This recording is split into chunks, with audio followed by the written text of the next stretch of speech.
Oke, kembali lagi di channel saya. Kali ini saya akan coba mereview Suzuki XL7. Ya, coba kita lihat ada apa aja. Apa sih bedanya dengan angkot? Karena ini mesinnya sama ya, teman-teman. Mesinnya K15B. Nah, ini bagian eksteriornya.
Oke, ini MID-nya.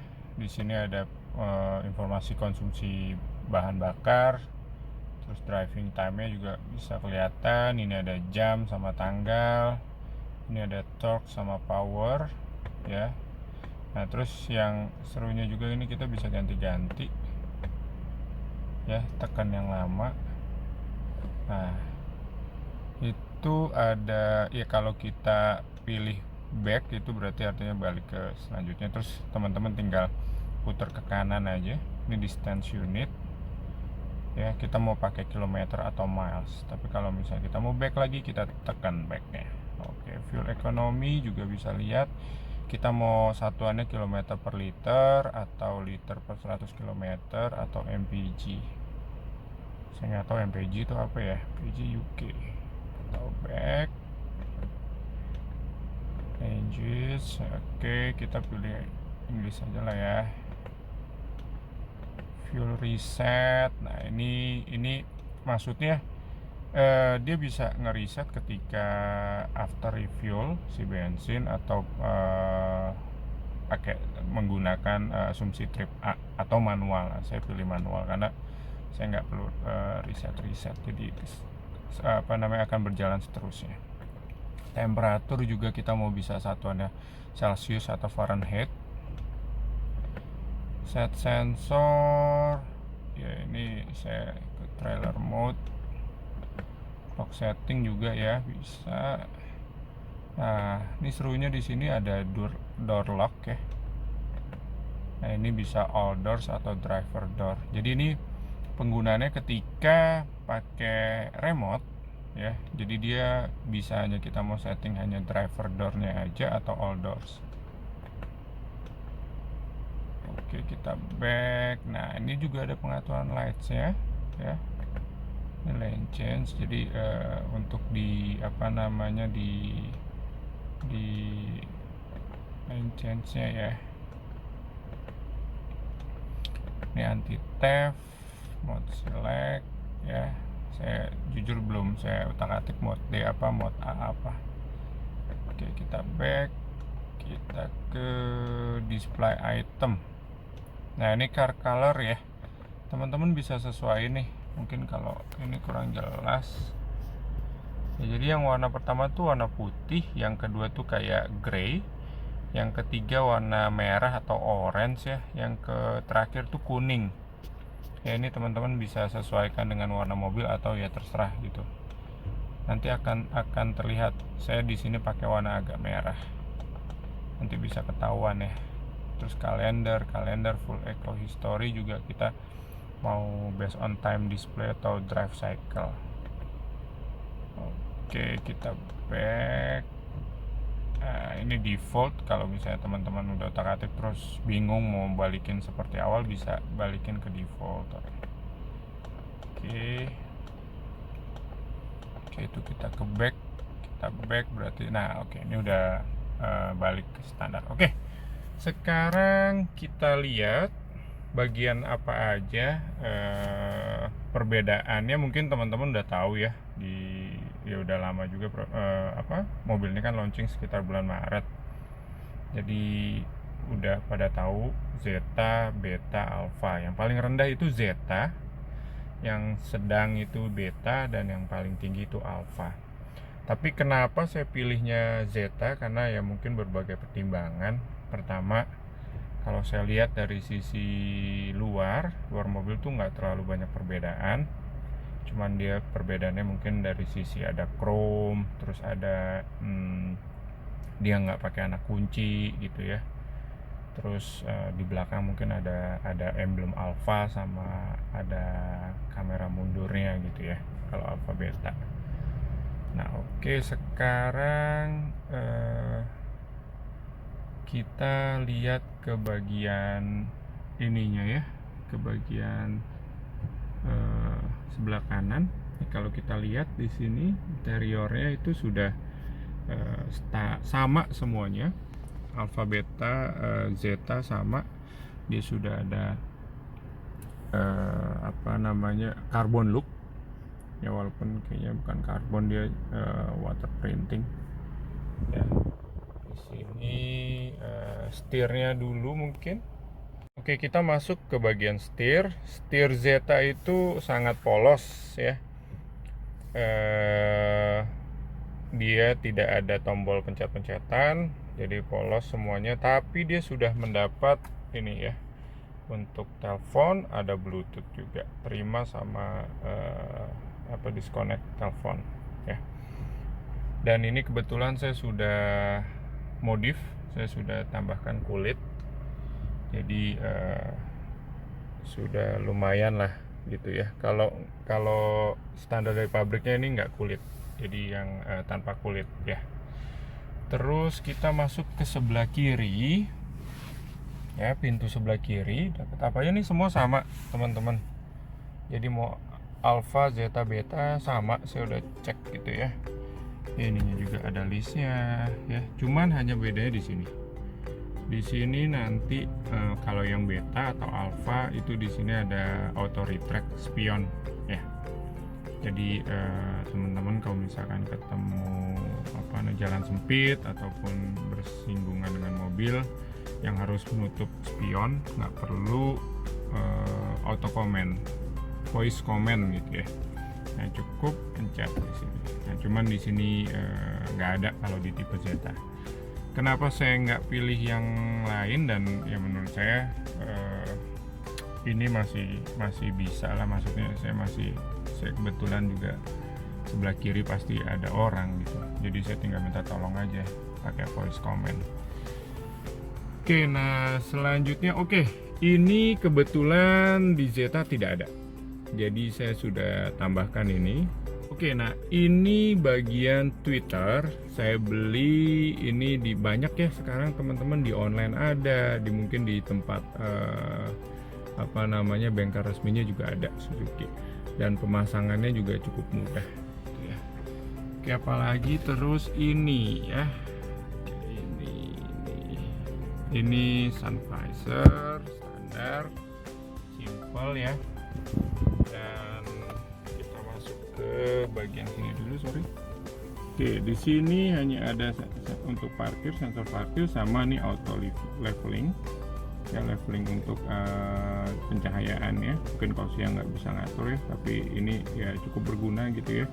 Di malam hari kita bisa setting. Kalau misalkan ke luar daerah mungkin bisa agak lebih kita agak sejajarin, tapi kalau dalam kota cukup yang nggak terlalu sejajar gitu ya.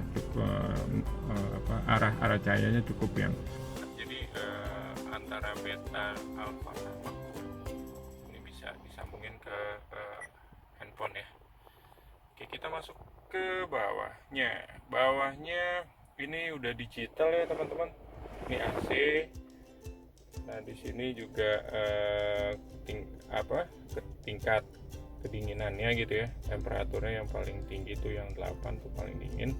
Nah, ini perbedaannya yang tipe beta sama alpha tuh ada heaternya. Sementara ini hanya dingin. Dan ya gen ya menurut saya juga nggak terlalu perlu yang panas gitu, karena kita di tropis which is panas, jadi kita lebih butuh yang dingin ya. Terus di sini ada untuk udara masuk atau enggak ya. Terus di sini bisa untuk yang bagian front aja, pengaturan front ya. Terus di sini mode. Dan ini menurut saya canggih ya, dengan harga seharga MPV gitu ya. Sebelumnya saya memakai Veloz, Toyota Veloz 1300 tuh belum pakai ini. Dan harganya pun juga kalau dihitung-hitung sama, bahkan ini lebih murah. Ya, ini ada pengaturannya, mau kaki aja atau seluruh lubang AC, atau hanya yang bagian depan aja juga bisa ya. Dan terus perbedaannya sama yang Alfa, mungkin di sini kalau nggak salah Alfa tuh di sini ada stability control ya kalau nggak salah. Nah, mungkin teman-teman yang punya tipe Alpha atau Beta mungkin correct me ya kalau misalnya salah. Nah, kalau tipe Zeta ini tidak ada ya. Jadi kontrolnya based on dari kepintaran driver masing-masing. Oke, terus di sini ada tombol off. Jadi kalau AC-nya dipencet nanti nyalanya tinggal puter aja. Nah, di sini ada maksimum. Jadi once kita pencet ini udah otomatis akan sekali gitu ya. Nah, kita pencet lagi. Oke, kita masuk ke bagian lebih bawahnya. Di sini ada 12 volt ya. Di sini ada untuk USB dan sudah disediakan auxiliaries. Sini ada tempat penyimpanan, tapi tidak terlalu dalam, tapi cukup lebar. Dan di sini ada cup holder. Nah, perbedaannya kalau di tipe Zeta ini nggak ada ventilasi udara, jadi nggak bisa dingin, gitu ya. Oke, terus ini saya pilih manual, ya, karena memang sesuai fungsi lah ya. Semua pasti teman-teman beli sesuatu kan ada sesuai fungsinya. Nah, fungsinya kalau saya ini memang untuk mobil tempur, mobil sering diajak keluar kota ya, jadi bukan hanya di perkotaan aja. Mungkin kalau saya di perkotaan malah justru banyak naik motor gitu ya, atau naik angkot. Nah, ini manual tipe paling rendah ya. Terus di sini ada ininya tidak ada console box ya. Jadi benar-benar lega sih kalau menurut saya. Cuman memang mungkin nanti saya tambahin kali ya, karena banyak kayaknya di aftermarket yang bisa tambahin. Oke, kita ke kiri. Ini sebelah kirinya ya udah ada karbon. Mungkin cukup oke sih menurut saya, bagus, finishingnya juga rapi. Nah, terus di sini ada airbag-nya. Terus di sini ada bagian lampu ya. Lampunya lampu standar, cuman saya udah ganti dengan LED, jadi agak lebih terang, enak. Kalau di malam hari ketinggalan apa aja bisa dilihat gitu ya. Nah, ini sun visornya juga nggak ada lampu sangat standar. Dan ini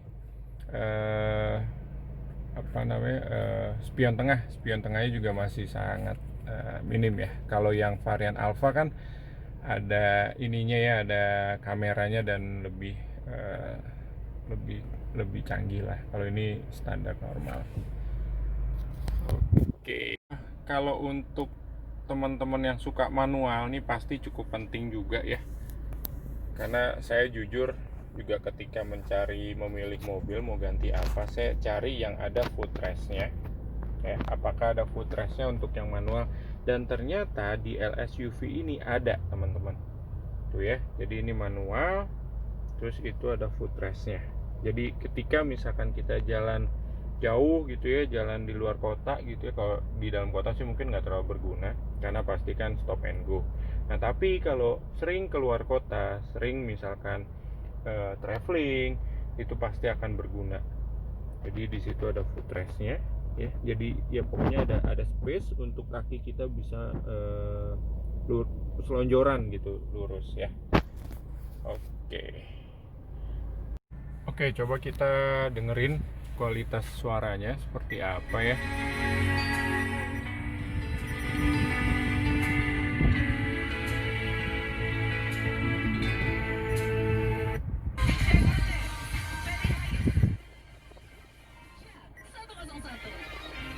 Ya udah cukup nyaman lah ya setelah dipasang, ditambahkan filter.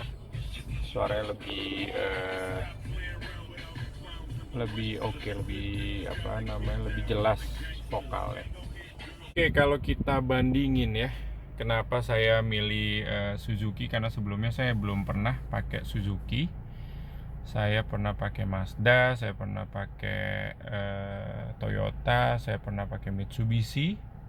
Ya, saya penggemar Mitsubishi, cuman baru kali ini saya pakai Suzuki gitu ya. Nah, mungkin simple karena saya tertarik dengan koplingnya Suzuki dan itu sangat-sangat enteng ya. Kenapa saya bisa bilang enteng? Karena pas kemarin saya beli angkot, which is Suzuki ya, mesinnya sama nih ya, Suzuki SL7, R3, terus sama Suzuki angkot dan Suzuki Jimny juga itu sama. Jadi pakai K15B 1500 ya. R3 yang lama mungkin masih K14B, tapi yang baru sudah K15B. Simple mungkin alasannya karena ya itu tadi, koplingnya enteng dan mungkin mesinnya juga durability-nya juga cukup kuat ya. Karena kalau nggak kuat mungkin nggak dijadiin angkot gitu. Oke, kita ke bagian belakang ya.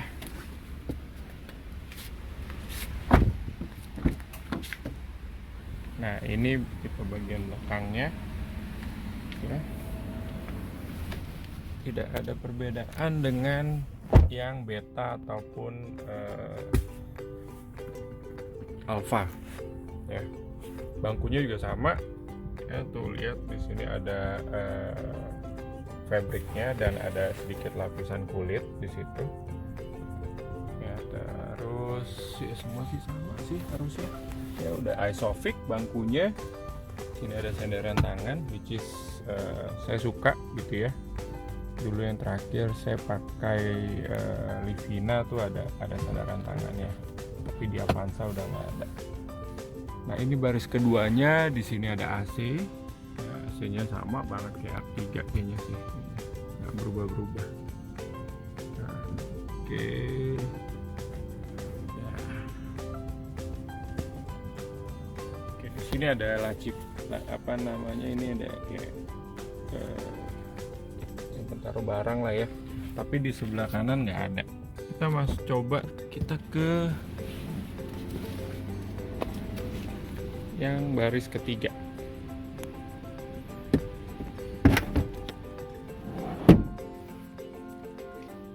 Nah, ini baris ketiganya.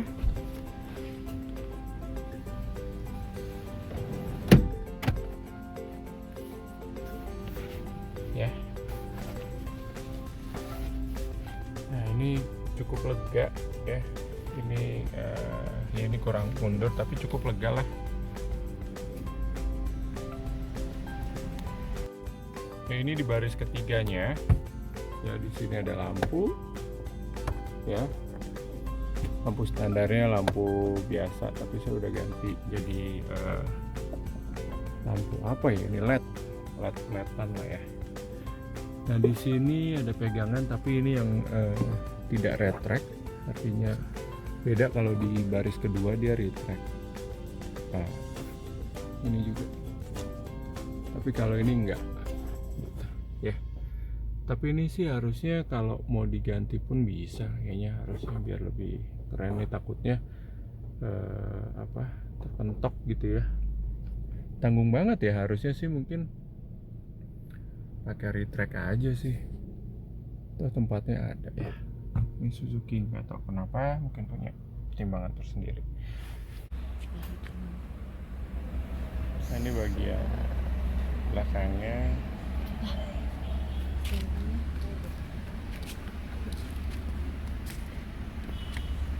Nah, ini kalau tipe Z hanya ada tempelan ini saya variasi aja ala Suzuki Sport.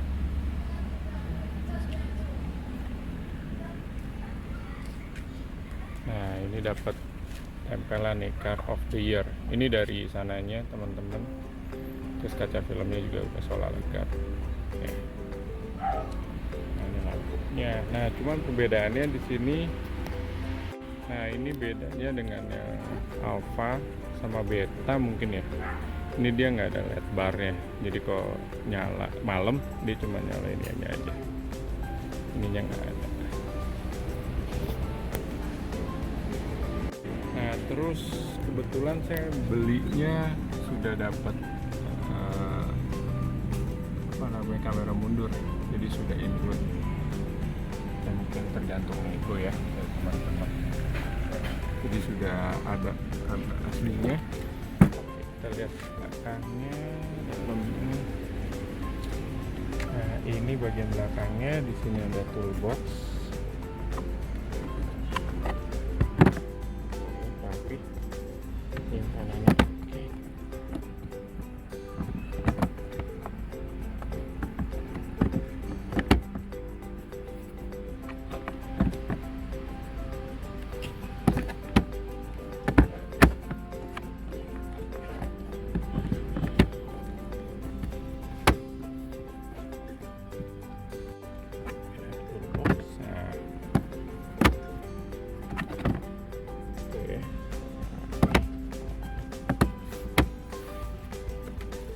Di sini ada tempat penyimpanan juga. Mungkin bisa 1 koper, 2 koper gitu ya. Dan masih ada tempat penyimpanan ya.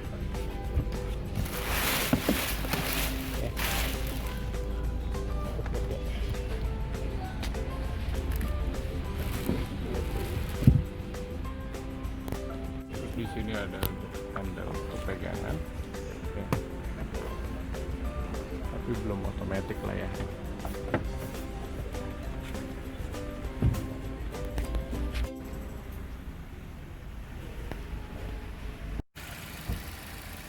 Nah, ini mesin Suzuki SL7 versi Zeta manual.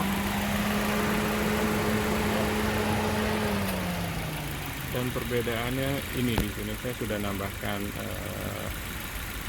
engine hood ya, jadi sudah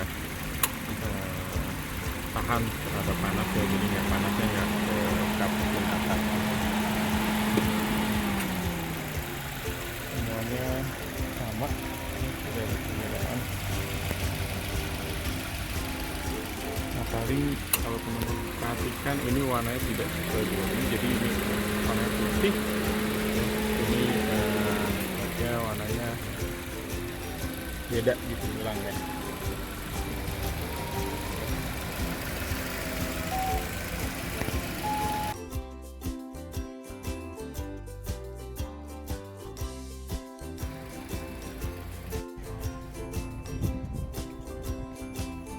Oke, sekian vlog saya mengenai Suzuki XL7 tipe Zeta manual transmission. Semoga video ini bisa memberikan tambahan informasi buat teman-teman semuanya. Oke, Selamat beraktivitas dan stay healthy. Bye-bye. Oke, kalau teman-teman barangkali mau memesan atau membeli Suzuki XL7 ini, mungkin saya bisa mereferensikan dimana waktu itu saya membeli mobil ini ke beliau. Jadi mungkin nanti di video saya selanjutnya, di video akhir saya ini akan ada dari sales Suzuki ya.